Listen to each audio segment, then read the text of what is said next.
Hi everyone, in this video I'm going to show you how to transfer Google Play Store balance to another account.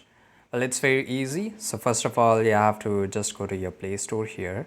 And once you go to the Play Store, on the top right, click on your profile icon. Then here you have to click on the help and feedback. Well, there's no official way. You can just get a help from their help center and they will help to transfer your Google Play Store balance to your another account. This is the only way to do it, right?